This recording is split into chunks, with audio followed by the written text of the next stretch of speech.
पश्चिम बंगाल में जो अभी लॉ एंड ऑर्डर की स्थिति है वो बड़ी ही खेदजनक है, बहुत ही गंभीर है।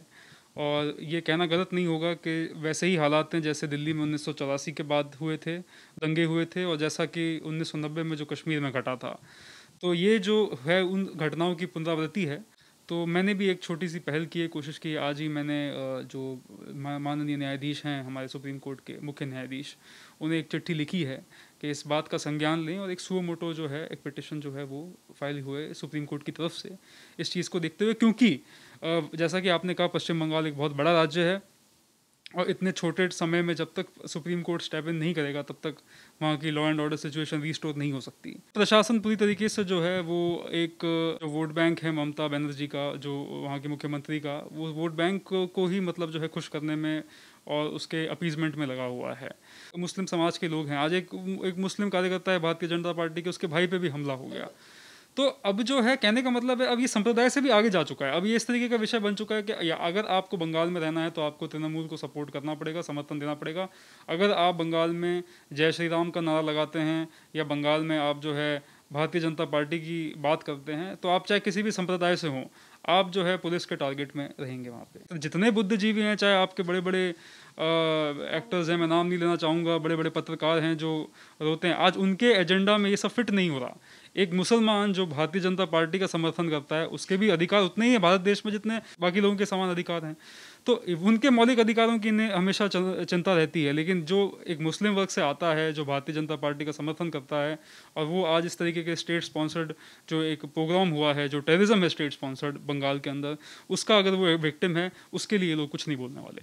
नमस्कार, स्वागत है आपका हमारे चैनल प्यारा हिंदुस्तान पे। और आज हमारे साथ हैं सुप्रीम कोर्ट से एडवोकेट सिद्धार्थ आचार्य सर, और सर से बात करेंगे कि वेस्ट बंगाल में जो हिंसा की जा रही है टीएमसी के गुंडों के द्वारा, और उन सारी चीज़ों को लेकर ना ही तो प्रशासन की तरफ से वहां कर कोई उंगली उठाई जा रही है, और ना ही तो वहां का जो पुलिस प्रशासन है उसकी तरफ से। और तमाम आपको भी पता है कि वेस्ट बंगाल कोई छोटा राज्य नहीं है हमारे भारत का, पर वहां पर भी काफ़ी ज़्यादा एडवोकेट्स वगैरह होंगे, पर उसके बावजूद भी वहां से कोई भी एक्शन नहीं लिया जा रहा है उस हिंसा को लेकर जो वेस्ट बंगाल में इन 48 घंटों के अंदर देखी जा रही है। 50 से 48 लोगों की मृत्यु हो चुकी है, और उसके बावजूद भी ममता बनर्जी सिर्फ और सिर्फ अपनी राजनीति करने पर टिकी हुई है। तो इन्हीं सारी चीज़ों को लेकर बात करेंगे हम सिद्धार्थ सर से। सर, जिस तरीके की चीज़ें वेस्ट बंगाल में हो रही हैं, वेस्ट बंगाल जल रहा है, 48 घंटों में 45 लोगों की जान जा चुकी है, तो उन सारी चीज़ों को लेकर वहाँ का जो प्रशासन है वो विफल क्यों दिखाई दे रहा है? और बंगाल में आपको भी पता है वेस्ट बंगाल के किसी भी एडवोकेट ने इन सारी चीज़ों को लेकर सुप्रीम कोर्ट जाने की हिम्मत क्यों नहीं दिखाई, और कोई भी इसको लेकर उंगली क्यों नहीं उठा रहा है आज के वेस्ट बंगाल जल रहा है? कोई तो कुछ बोले। पश्चिम बंगाल में जो अभी लॉ एंड ऑर्डर की स्थिति है वो बड़ी ही खेदजनक है, बहुत ही गंभीर है। और ये कहना गलत नहीं होगा कि वैसे ही हालात हैं जैसे दिल्ली में 1984 के बाद हुए थे, दंगे हुए थे, और जैसा कि 1990 में जो कश्मीर में घटा था। तो ये जो है उन घटनाओं की पुनरावृत्ति है, और ये रिपीट हो रहे हैं ऐसे इंसिडेंट्स, क्योंकि उसका कारण यही है कि जो पूरा जो लॉ एंड ऑर्डर है वो स्टेट के अंडर में आता है, और स्टेट जो है वो पूरी तरीके से लगी हुई है इस तरीके की जो कार्यकर्ता हैं भारतीय जनता पार्टी के, और आम पब्लिक जो है उनको कुचलने में।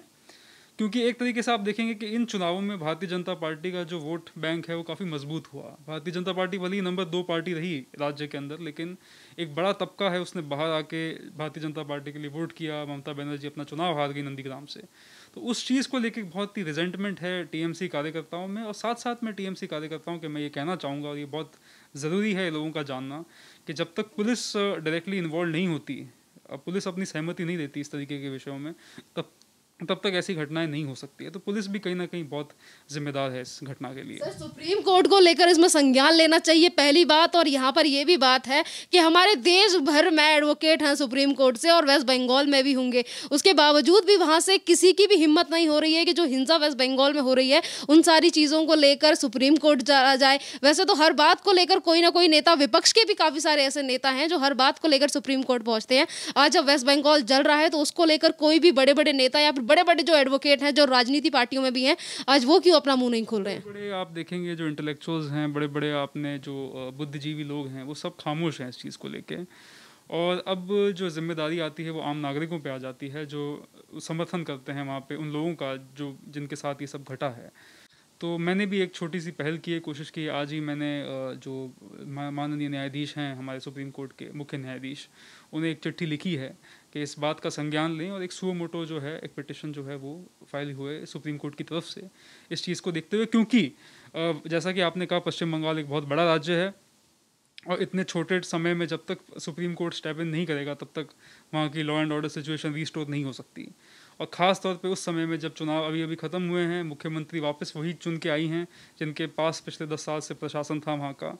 तो आप समझ सकते हैं कि कितनी मतलब जो है वहाँ के लोग कितने असमंजस में हैं और कितनी आगजनी, लूट-पाट, बलात्कार, डकैती, ये सब घटनाएं जो है वो अपने चरम पे पहुँच जाएंगी। सर, पुलिस प्रशासन को लेकर जैसा कि अभी आपने कहा कि जब तक पुलिस प्रशासन की मर्जी ना हो इस तरीके की चीज़ें नहीं हो सकती। वहाँ पर एक तरफ लोगों को मारा जाता है, दूसरी तरफ महिलाओं के साथ दुर्व्यवहार किया जा रहा है, रेप किया जा रहा है। इन सारी चीज़ों को लेकर भी प्रशासन की आंखें बंद हैं वहाँ पर? बिल्कुल, प्रशासन पूरी तरीके से जो है वो एक जो वोट बैंक है ममता बनर्जी का, जो वहाँ के मुख्यमंत्री का, वो वोट बैंक को ही मतलब जो है खुश करने में और उसके अपीज़मेंट में लगा हुआ है। तो क्योंकि वो जो अपीज़मेंट चलता आ रहा है इतने सालों से, तो अब आप देखेंगे कि बंगाल की राजनीति किस तरीके की, बंगाल की राजनीति हमेशा से क्या कार्डर बेस्ड राजनीति रही है। जब लेफ्ट पावर में था वहाँ पे इतने साल, 37 वर्ष 1977 से 2010 तक, 33 वर्ष जब वो पावर में थे, तब भी इसी तरीके के खेल होते थे। 2010 के बाद ममता बनर्जी आई तो वही खेल और बढ़ गया।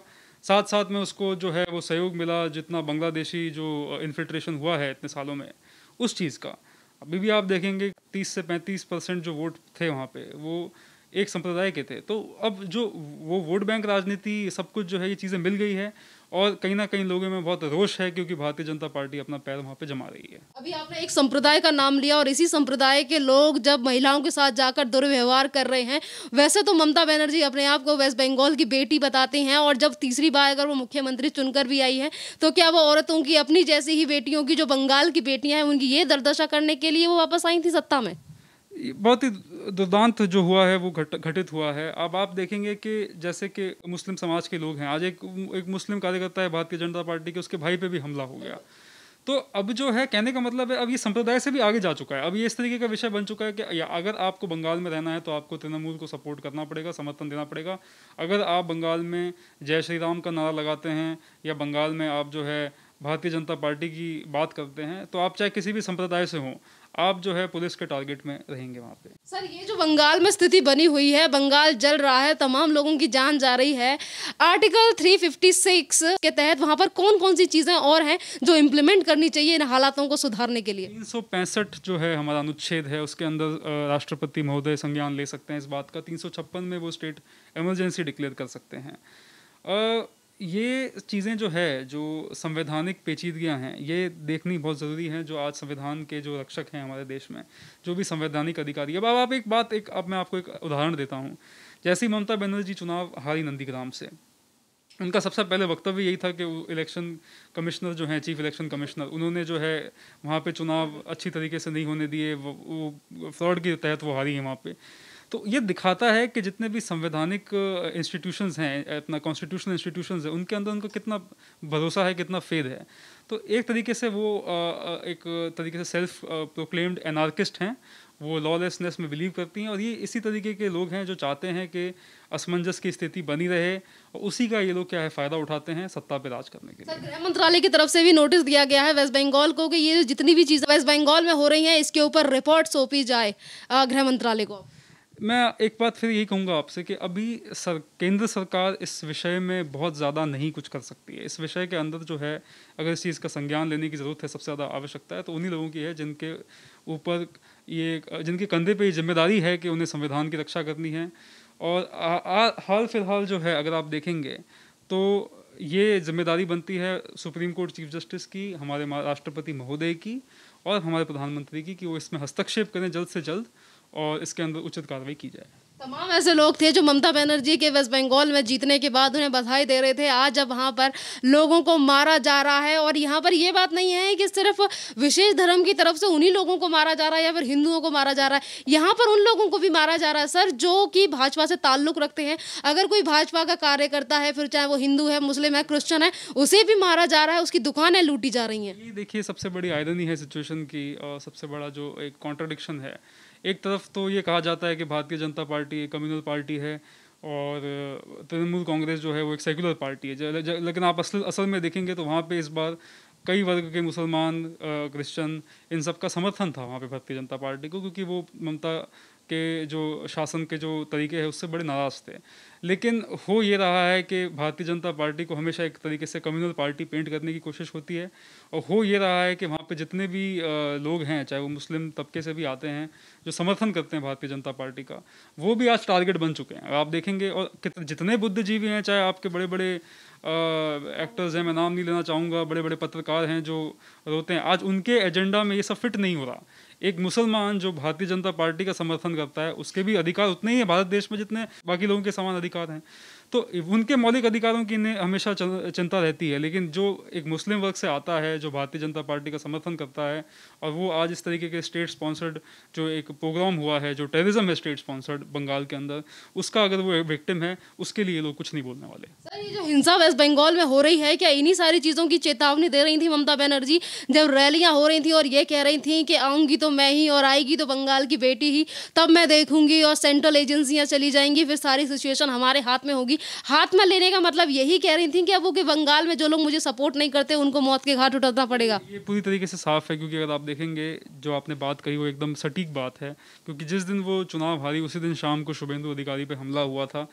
और अब ये जो जितने भी एमएलए वहाँ से विधायक चुन के आए हैं, उन सबका जो जीवन है वो मतलब एक तरीके से अब उसकी जो जिम्मेदारी है उनके जीवन की रक्षा की, वो कहीं ना कहीं सेंटर पे और कहीं ना कहीं हमारे जो संवैधानिक जो हमारे हैं अधिकार जो रक्षा करते हैं, चाहे सुप्रीम कोर्ट हुआ, चाहे प्रेसिडेंट हुए, इन सब की जिम्मेदारी बनती है उन लोगों की रक्षा करने की। सर, बहुत सही बात कही आपने कि जितने भी लोग हैं, काफ़ी सारे तो ऐसे हैं, पर जो कार्यकर्ता है उसके पास ज़्यादा चीज़ें नहीं होती, फैसिलिटीज़ नहीं होती, तो क्या उन्हें भी सुरक्षा दी जानी चाहिए? क्योंकि आज तो बंगाल में हर उस आदमी को खतरा है जिसके घर पे अगर बीजेपी का झंडा भी लगा हुआ है तो उसके घर को भी लूटा जा रहा है। ये स्थिति बन चुकी है बंगाल में, वेस्ट बंगाल में। बिल्कुल, मेरे हिसाब से इसमें यही होना चाहिए कि सुप्रीम कोर्ट को तत्काल एक समय में जो है वो एक इन्वेस्टिगेटिव बॉडी तैयार कर दी जानी चाहिए, जो बंगाल में हाल फिलहाल लॉ एंड ऑर्डर की जो स्थिति है उसके ऊपर एक रिपोर्ट सौंपे। एक अमाइकस क्यूरे जो है वो अपॉइंट किया जाना चाहिए सुप्रीम कोर्ट द्वारा, जो अमाइकस क्यूरे इस मामले में देखे और उसमें इन्वेस्टिगेटिव रिपोर्ट तैयार करके सुप्रीम कोर्ट को सौंपे।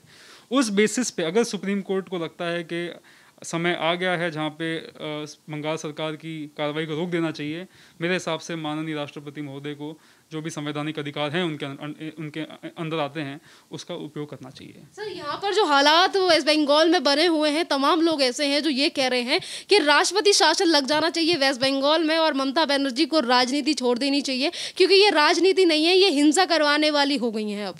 बिल्कुल बिल्कुल, ये एकदम गुंडागर्दी है। और ये आप देखेंगे तो मतलब वही बात है कि आप एक तरफ सामने वालों पे आप आरोप लगाते हैं कि वो लोग हमेशा हिंसा का समर्थन करते हैं, हिंसा का उपयोग करते हैं अपनी सरकार चलाने के लिए, लेकिन सही में देखा जाए तो आप उस चीज़ के लिए गिल्टी हैं और आपको क्षमा याचना मांगनी चाहिए उन लोगों से, और आपको हाथों हाथ ये सब कार्रवाई रोकनी चाहिए, वरना जो है वो बहुत गलत होगा। तो ये थे हमारे साथ सुप्रीम कोर्ट से एडवोकेट सिद्धार्थ सर, और सिद्धार्थ सर ने जैसे कि कहा कि महाराष्ट्र में जो चीज़ें और जो हालात अभी बने हुए हैं वहाँ पर 356 के तहत वहाँ पर राष्ट्रपति शासन लगा देना चाहिए, क्योंकि जितनी भी चीज़ें हैं जो वेस्ट बंगाल में हो रही हैं वो ममता बनर्जी के द्वारा ही हो रही हैं और ममता बनर्जी के द्वारा ही ये प्रायोजित सारी चीज़ें हैं। यहाँ पर एक और बात सर ने बहुत अच्छी कही कि यहाँ पर जितने भी बड़े जो अपने आप को पत्रकार और सेकुलर होने का जो दावा करते थे, रवीश कुमार जैसे लोग और नसरुद्दीन शाह जैसे लोग जो हर 2-2 मिनट में आकर ये कहते थे कि देश में डर का माहौल है और हमें देश में डर लगता है, जब वेस्ट बंगाल में इस तरीके की चीजें हो रही हैं तो ना ही तो रवीश कुमार इन सारी चीजों को लेकर ये बोलते हैं कि डर का माहौल है, और ना ही तो अब कहीं नसरुद्दीन शाह नजर आ रहे हैं। और भी ज्यादा अपडेट्स के लिए बने रहिए हमारे चैनल के साथ।